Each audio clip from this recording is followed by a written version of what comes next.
अवर रामचंद्र जी की जय। देखिए, मैं अयोध्या कांड के प्रसंगों के माध्यम से आपको मैंने एक एक प्रसंग सुनाया और कैसे भरत जी रामचंद्र जी के पास गए। फिर रामचंद्र जी ने अपने चरण पादुका दी, भरत जी अपने अयोध्या लौट गए। वहाँ पे वो रामचंद्र जी के खड़ाओं को अवलंबन मान करके उन्हीं से आज्ञा ले लेकर राज्य कार्य कर रहे हैं। अब तीसरा सोपान अरण्य कांड प्रारंभ हो रहा है। ये अरण्य कांड में जैसे ही प्रारंभ होता है तो भगवान भोले बाबा का वंदना होती है, फिर रामचंद्र जी की वंदना होती है, फिर उमा राम गुण गुण पंडित मुनि पावई विरत। उन्होंने कहा कि रामचंद्र जी के जो गुण रहस्य है, रामचंद्र जी का इनका गुण जो गुण है, इसे पंडित और मुनि उन्हें समझकर वैराग्य प्राप्त करते हैं।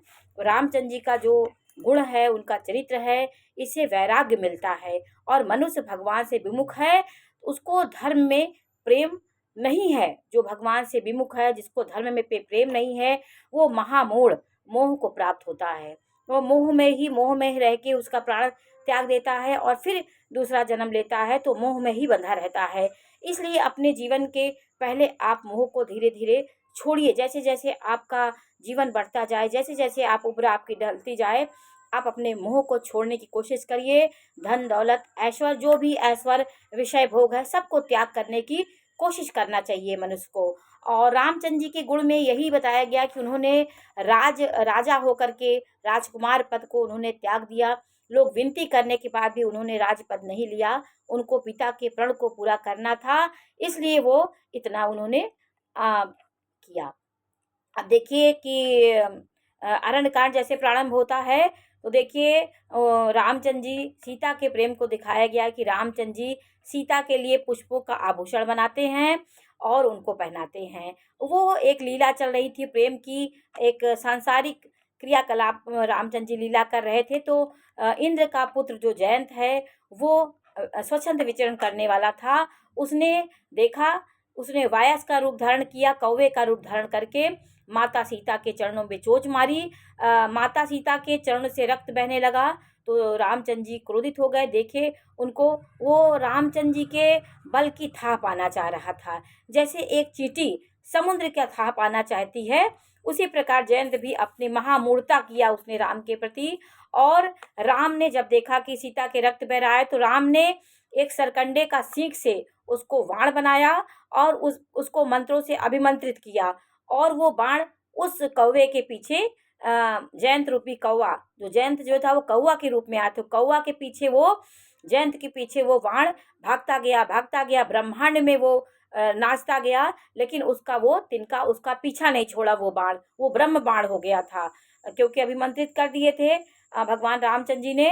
वो अपने पिता के पास गया, पिता से शरण मांगा, लेकिन पिता ने राम का बैरी होने के कारण उसे ठुकरा दिया। इसी प्रकार सारे देवी देवताओं ने उसको बैठने तक को नहीं कहा। इस प्रकार राम का विरोधी जगत में कहीं भी चैन नहीं पा सकता। ये लीला करके प्रभु दिखाते हैं कि राम से वैर करके आप कहाँ जाएंगे। राम के बैर करके जयंत ब्रह्मांड में भटकता रहा और उसे कहीं शरण नहीं मिली। तो ये हमारे शास्त्रों में हमारे रामचरितमानस एक आदर्श रामचरितमानस है। राम का चरित्र इसमें है और संसार के हर एक पहलू को इसमें बताया गया है कि कैसे हमें किन रिश्तों को कैसे करना चाहिए, कैसे हमें अपने विचारों को उदात्त करना चाहिए, कैसे हमें प्रभु के समीप रह के भी और इस ऐश्वर्य में रह के भी त्याग पूर्ण जीवन व्यतीत करना चाहिए। ये सब हमें राम सिखाते हैं। ये सब होते होते कहीं भी तीनों पर प्रेम करने वाले भगवान रामचंद्र जी और का ऐसा विराट व्यक्तित्व है कि ब्रह्मलोक शिवलोक जितने भी लोग हैं, सब भगवान राम का समीप पाना चाहते हैं। और देखिए काकभूषुंडी जी गरुण जिसे कहते हैं कि माता जो राम का विरोधी है, द्रोह करता है, उसको माता मृत्यु के समान लगती, माता उन्हें वैरी लगती है। पिता यमराज के समान लगते हैं और अमृत विष के समान हो जाता है जो राम का विरोधी है। और मित्र सैकड़ों शत्रुओं के सी हो जाते हैं। और देव नदी गंगा जी उसके लिए वैतरणी यमपुरी की नदी हो जाती है। हे भाई सुनिए, जो श्री रघुनाथ जी से विमुख है होता है, वो समस्त जगत में उसके लिए अग्नि से भी अधिक गर्म जलाने वाला पूरा संसार उसे लगता है।